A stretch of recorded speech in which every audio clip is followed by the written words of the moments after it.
ஒரு பாட்டு பாடுவோமே, வேண்டியது வேண்டினோர் எல்லாம் விடை பெற்ற போதும் வேண்டியதெல்லாம் ஆமென் அவர் நமக்கு தருவதற்கு இருக்கிறார். அல்லேலூயா. ரைட். இங்கே கேட்டதெல்லாம் ராஜா இவனுக்கு கொடுத்தானா. அப்படி இருக்கிறதுக்கு காரணம் என்ன? அவன் நியாயப்பிரமாணத்தில் தேறின வேத பாரகன். எது அவனை தேறினவனாய் மாற்றினது?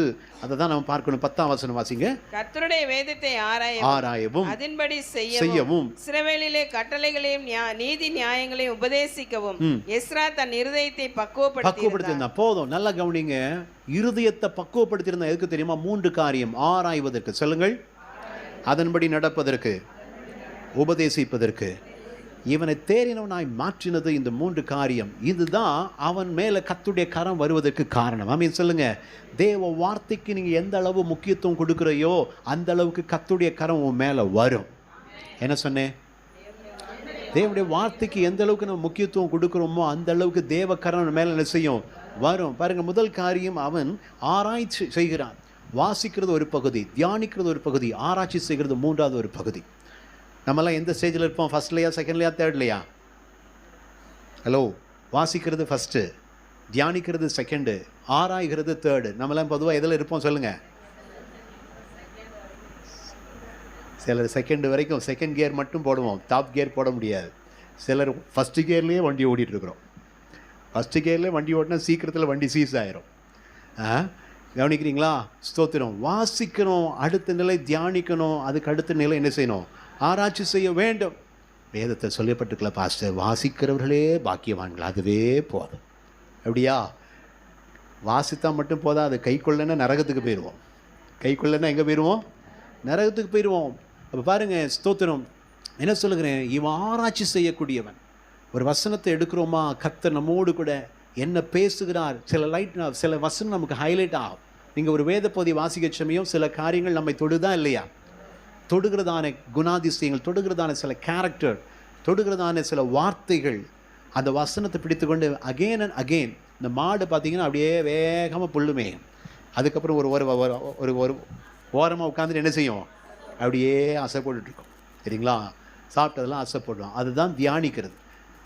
காலையில் ஒரு வேத பகுதியை வாசிங்க, எந்த வசனம் உங்களோடு கூட பேசுகிறதோ அந்த நாள் முழுதும் அதை அசை போட்டுக்கிட்டே இருங்க. டைம் இருக்கும் என்றால் அதை ரிசர்ச் பண்ணுங்கன்னு சொல்லும் பொழுது அது சம்பந்தமாய் வேதத்தில் எங்கெல்லாம் இருக்கிறது, அதே கேரக்டர், அதே குணாதிசயம். யோபுவை குறித்து பாருங்கள், சன்மார்க்கனும் உத்தமனும் சன்மார்க்கனும் தேவனுக்கு பயந்து பொல்லாப்பு கலகிறவன், அப்படி ஒரு வசனத்தை வாசிட்டோம்னு யாரெல்லாம் உத்தமனாக இருந்திருக்கிறாங்க?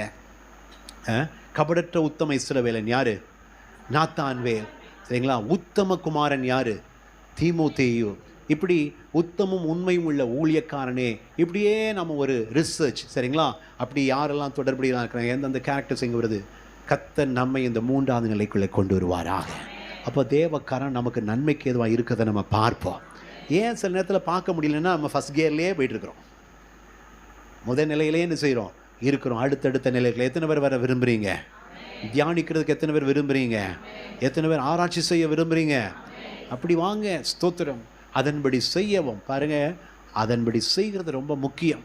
ஏனென்றால் திருவசனத்தை கேட்கிறவர்களாய் மாத்திரமல்ல, அதன்படி செய்கிறவர்களாயும் இருங்கள் சொல்லி யாக்கோபு 1:22 சொல்லப்பட்டிருக்கிறது. அப்போ அதன்படி செய்யக்கூடியவனாக எஸ்ரா இருந்திருக்கிறான். 3வது ஒரு கேரக்டர், அதை தான் உபதேசித்தான். அதை தான் என்ன செய்தான்? உபதேசித்தான். எதை கை கொள்கிறோமோ அதை நம்ம டீச் பண்ணுறது ஈஸி. ஆமாவா இல்லைன்னு சொல்லுங்களேன். நீங்கள் அதிகாலை எழும்பக்கூடிய ஆள்னா நீங்கள் அதிகாலை எழும்பு அப்படின்னு என்ன செய்யலாம்? சொல்ல முடியும். நீங்கள் எழும்பாத ஆள்னா எழும்ப அடுத்தவனை பார்த்து என்ன செய்ய முடியாது? சொல்ல முடியாது. தேவனுக்கு மகிமை உண்டாகட்டும்.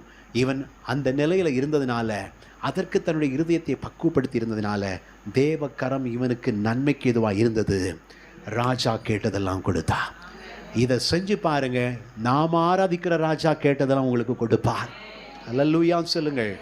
பல நேரம் கிடைக்காததுக்கு காரணம் நான் எங்கே இருக்கிறேன் அதை நீங்கள் பார்த்தீங்கன்னா, கர்த்தர் உங்களை அடுத்தடுத்த நிலைகளுக்குள்ளே கர்த்தர் கொண்டு வரும் பொழுது நீங்கள் கேட்கிறவைகளை ராஜா உங்களுக்காக செய்வதற்கு அவர் உண்மை உள்ளதாக இருப்பார். ஆமென் சொல்லுங்கள்.